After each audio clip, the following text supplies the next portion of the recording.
మీ ఎలాంటి వ్యాపార ప్రకటనలకైనా వెంటనే మా ఛానల్ సంప్రదించండి. వీక్షకులందరికీ నమస్కారం. ఫిబ్రవరి మాసంలో మీకు ఏ విధమైనటువంటి గ్రహస్థితి కలగబోతూ ఉన్నది అనేటువంటి విషయాన్ని మనం ఈ వీడియో ద్వారా క్లుప్తంగా తెలుసుకునేటువంటి ప్రయత్నం చేద్దాం.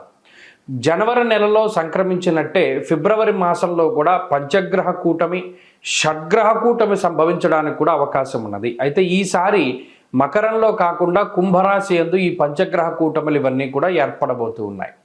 అలాగే ఫిబ్రవరి మాసంలో ఉండేటువంటి గ్రహస్థితిని గనక మనం ఒక్కసారి గమనిస్తే మిథున రాశి యందు గురుడు సంచరిస్తూ ఉన్నారు.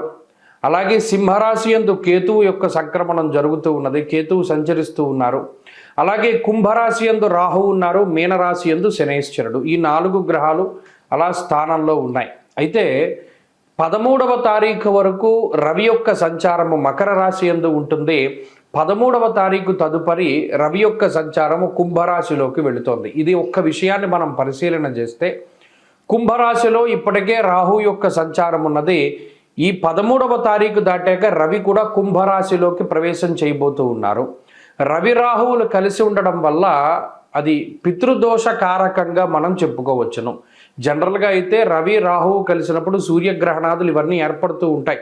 అయితే ఈసారి మన భారతదేశంలో ఏ గ్రహణాలు కూడా ఇప్పుడు కనబడడం లేదు. కాబట్టి గ్రహణ సంబంధమైన విషయాలపై మనం భయపడవలసినటువంటి అవసరం లేదు. కానీ ఇక్కడ రవి రాహువులు కలిసి ఉంటే పితృదోషము వస్తుంది. ఈ 13వ తారీఖు తదుపరి ఫిబ్రవరి మాసంలో ఎవరైతే జన్మించబోతూ ఉన్నారో ఆ శిశువుల పైన ప్రభావం పడుతుంది. అందువల్ల ఎవరైనా ఫిబ్రవరి మాసంలో ఏదైనా సిజేరియన్ ముహూర్తాలు వీటి గురించి అడిగేటువంటి వాళ్ళు చాలామంది ఉంటారు. వాళ్ళకి సూచనప్రాయంగా ఒక మాట ఏమిటి అంటే 13వ తారీఖు లోపులో వీలుంటే కొంచెం పరిస్థితులు అవి సానుకూలంగా ఉంటే ఈ సిజేరియన్ అవి కూడా ముహూర్తాలు మీరు చేసుకోవచ్చును. 13 దాటిన తర్వాత రవి రాహువుల యొక్క కలయిక వల్ల పితృదోషం అనేటువంటిది ఏర్పడుతూ ఉన్నది. అలాగే ఈ పంచగ్రహ కూటములు, దేశారిష్ట యోగములు ఇవన్నీ ఏర్పడుతున్నాయి కాబట్టి అది కొంత జాతకం మీద ప్రభావాన్ని చూపెడుతుంది. కాబట్టి ఆ విషయాన్ని దృష్టిలో పెట్టుకోవాలి. మరీ కాంప్లికేట్ అయిపోతే మాత్రం అంటే ఈ లోపులోనే చేసేసుకోమని కాదు. ఏమన్నా అవకాశం ఉంటే మీకు అవకాశం ఉంటే 13 లోపులో ఈ సిజేరియన్లు ఇవన్నీ కూడా చేయించుకోవడం ద్వారా పితృదోషాదులు రాకుండా ఉంటాయి. ఇది ఒక ప్రధానమైన విషయం. ఇది మీ ఆరోగ్యాన్ని బట్టి ముందుకు వెళ్ళండి, దీంట్లో ఇబ్బంది ఏం లేదు. ఇంకొకటి ఏంటి అంటే శుక్రబుధులు కూడా కుంభరాశి అంతే సంచరించబోతూ ఉన్నారు. అంటే ఇక్కడ 4 గ్రహాలు, రాహుగ్రహము, రవిగ్రహము, శుక్రగ్రహము, బుధగ్రహము, వీటితోటి చంద్రుడు కలిసిన లేదా ఈ మాసం చివరిలోనే కుజుడు కూడా కుంభంలోకి వెళ్ళబోతూ ఉన్నారు. ఈ 5 గ్రహాలు వెరసి చంద్రుడితోటి కలిపి షడ్గ్రహ కూటమి కుంభరాశిలో ఏర్పడబోతూ ఉన్నది.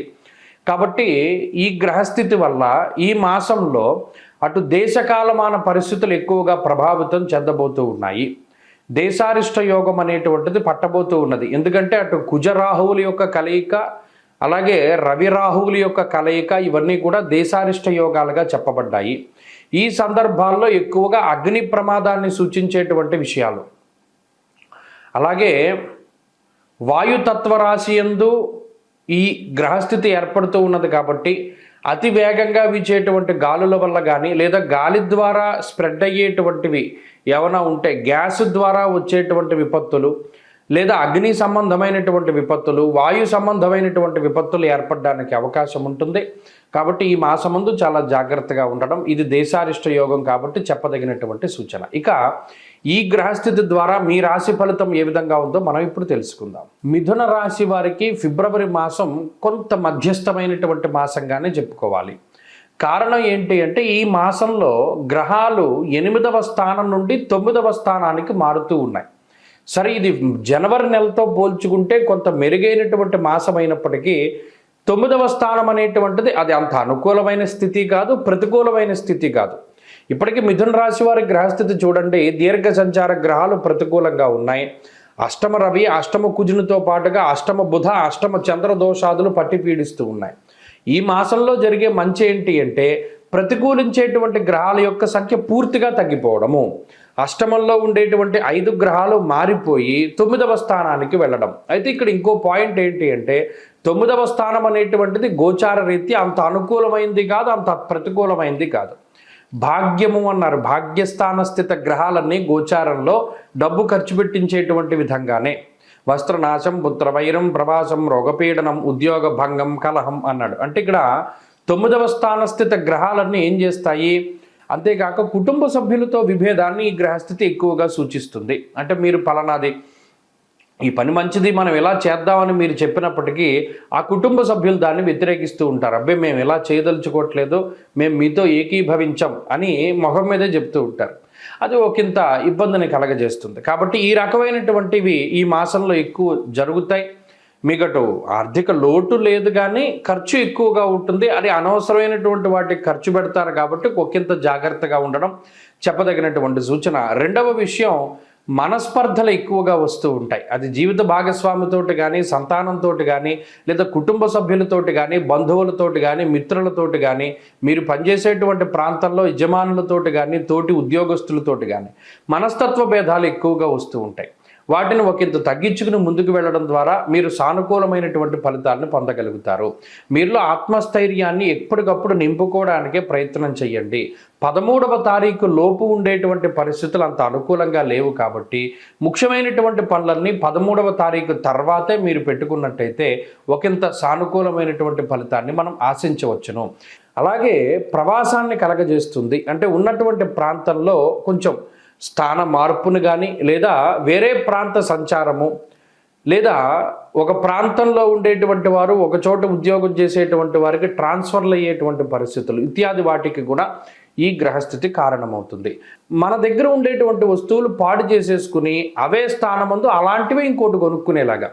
అంటే ఉదాహరణకి మీ దగ్గర బండి ఉంది, సరే ఆ బండి మీద వెళుతూ ఉన్నారు, అది రిపేర్ రావడమో లేదా అది పాడైపోవడమో, దాని మీద డబ్బు పెట్టవలసి రావడం.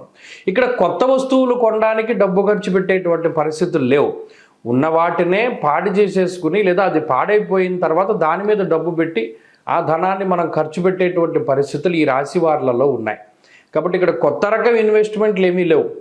ఉన్న వాటిని బాగు చేసుకోవడానికి లేదా పాడైపోయిన వాటిని కొనుక్కోవడానికి, కొన్న వస్తువులే కొనుక్కోవడము, కొనుక్కున్న వాటిని మళ్ళా పాడు చేసుకుని మళ్ళీ అదే వస్తువు కొనుక్కోవడం. అంటే ఇక్కడ గమనించండి, మీ దగ్గర ఉన్నటువంటి ధనము మీకు సక్రమంగా ఉపయోగపడదు. ఇది ప్రధానమైనటువంటి విషయం.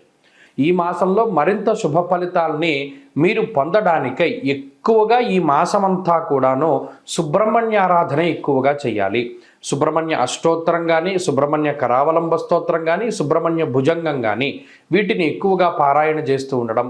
మంగళవారం వచ్చింది అంటే సుబ్రహ్మణ్య స్వామి ఆలయానికి వెళ్ళి జంట సర్పాలకి అభిషేకము లేదా సుబ్రహ్మణ్యుడికి అభిషేకం చేయించుకోవడం ద్వారా మంచి ఫలితాలు సంప్రాప్తమవుతాయి.